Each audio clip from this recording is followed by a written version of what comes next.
English than in Spanish? I mean, first of all, it's great to visit here. This is, 25% of our capacity to fix airplanes in the Western Hemisphere. You're standing in the place that does it. And this is the kind of development that you need, not just to prevent migration, but to build a middle class in countries around the world, all driven by the private sector. It's one of the reasons why I wanted to come here, a very friendly investment climate. President Bukele, who I've known for a long time, has done an excellent job of providing security and stability. This would not be possible without that. And has invited not just the existence of these companies, which have been here for a long time, but its growth, its expansion. And if you look at the jobs, these are the kinds of jobs we want to be creating in the United States as well. These are great, good-paying jobs, skills, and it's the kind of thing that you hope to see more of, but all over the hemisphere. So it's a great, impressive place to visit. Es impresionante estar aquí hoy. Este es un sitio que el 25% de la capacidad de arreglo de aviones existe aquí en el hemisferio. Y si uno ve los trabajos que existen aquí, que son trabajos, que estos son el tipo de trabajo y el tipo de industria que crea una clase media en un país. Y por eso queríamos venir. Sobre todos los otros temas que trabajamos, el presidente Bukele y su gobierno ha creado un clima de seguridad y un clima de estabilidad que ha no solamente permitido, sino ha invitado a la inversión privada, que ha hecho posible no solamente que esta compañía sobreviva años donde era más difícil, pero ha expandido y tiene planes de seguir expandiendo. Y eso es el tipo de cosas que ayuda a crear estabilidad, no simplemente prevenir la inmigración masiva e ilegal que le hace daño a un país, sino también ayuda a un país a prosperar y mantener a sus jóvenes, ¿no? Como han visto aquí en el día de hoy. I'll take a couple of questions because we're off schedule already. But. Tell us about USAID, what's happening at USAID and how the questions are created. Well, look, I mean, my frustration with USAID goes back to my time in Congress. It's a completely unresponsive agency. It's supposed to respond to policy directives of the State Department, and it refuses to do so. So the functions of USAID, there are a lot of functions of USAID that are going to continue, that are going to be part of American foreign policy, but it has to be aligned with American foreign policy. I said very clearly during my confirmation hearing that every dollar we spend and every program we fund, that will be aligned with the national interest of the United States.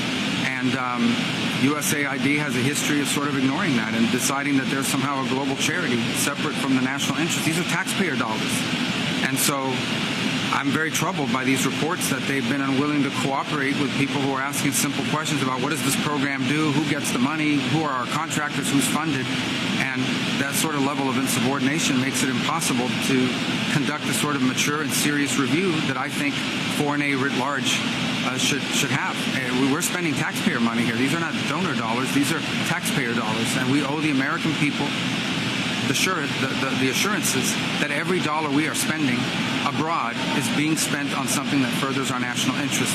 And so far, a lot of the people that work at USAID have just simply refused to cooperate. Are you currently in charge of USAID? I'm the acting director of USAID. I've delegated that authority to someone, but I stay in touch with him. And again, our goal was to go in and align our foreign aid to the national interest. But if you go to mission after mission and embassy after embassy around the world, you will often find that in many cases, USAID is involved in programs that run counter to what we're trying to do in our national strategy with that country or with that region. That cannot continue. USAID is not an independent, non-governmental entity.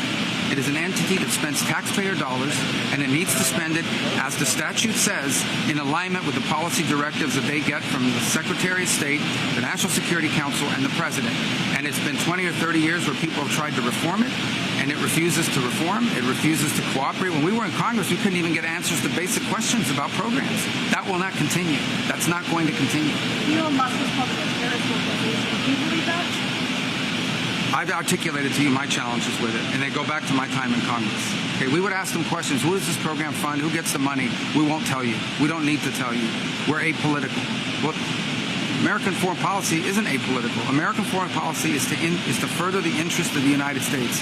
If someone wants to spend apolitical dollars, they should spend private dollars, go start a charity, and you can fund anyone you want. But if you're going to spend taxpayer money, then you need to spend it in furtherance of the national interest of the United States. That's exactly what I said at my confirmation hearing. And this is not my frustration. This frustration has existed now for almost a quarter century in multiple administrations that have gone through this challenge. It's going to stop and it's going to end. Can you tell us a little bit about the canal conversation you had with the Panamanian president yesterday. Well, we had a frank conversation. Right. What I expressed to President Molina, who, look, he's a friend of America. He is. He's a friend of America. Panama is a strong partner and ally of the United States. As the president has articulated, when we turned over the canal, we turned it over to Panama. We didn't turn it over to China. So you get there, and the Chinese control both entries to the port.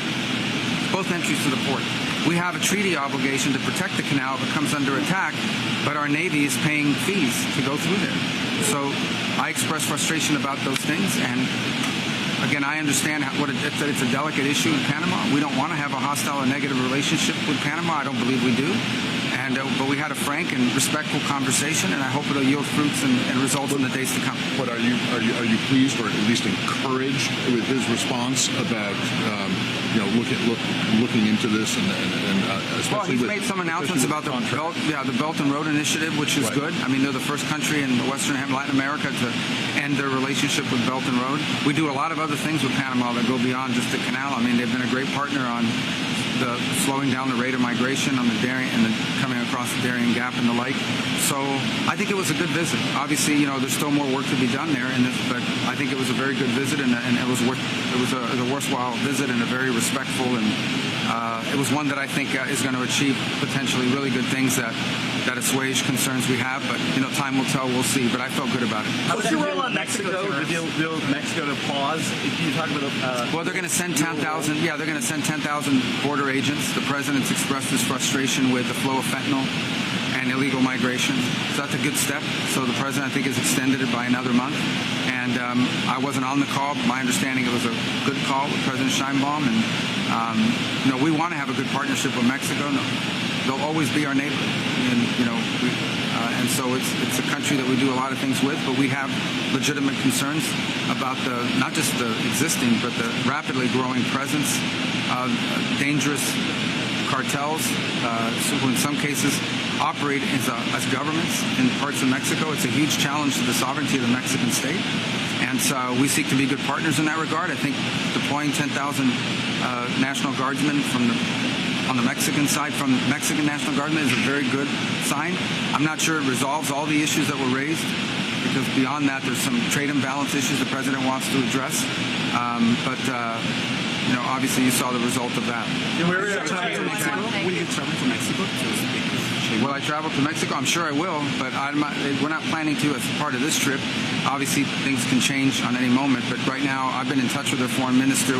We have started a pretty good relationship, and I'm sure we'll be talking or seeing them very soon, but it won't be, as of this moment, there's no plans for this trip. And I know some of you that are traveling with us want to know the answer, but we don't have any plans at this moment. Secretary, a lot of the money that USAID spends that's criticized as being charitable, I think you used that word, or welfare for poor countries. Defenders of USAID and some members of Congress say that it's in America's national interest, that it promotes stability or buys America goodwill overseas. So, what's your reaction to that? Do you think USAID does a lot of that work, but you have issues with some of the specific spending? Yeah, well, my issue, as I said, is there are things that we do through USAID that we should continue to do, and we will continue to do. But everything they do has to be in alignment with the national interest in the foreign policy of the United States. And the attitude that USAID has adopted over the years is, no, we are independent of the national interest. We fund programs irrespective of whether it's aligned or not aligned with the foreign policy. That's ridiculous. These are taxpayer dollars. Every penny that we spend in foreign aid needs to be in furtherance and aligned with the national interest in the foreign policy of the United States. So this is not about ending the programs that USAID does per se. There are things that it does that are good, and there are things that it does that we have strong questions about. It's about the way it operates as an entity. And they're supposed to take direction from the State Department, policy direction. They do not. Not only do they not take policy direction, they're completely uncooperative. When you ask questions, when you try to go in and find out, okay, what does this program do? Who's getting the money? Why was this funded? Why are we doing this? Why aren't you coordinating with the embassy or the State Department? Their attitude is, we don't have to answer to you because we are independent. We answer to no one. Well, that's not true, and that will no longer be the case. And to who All right, have you thank you, delegated guys. the authority? Who have you delegated the authority to? Thank you, press.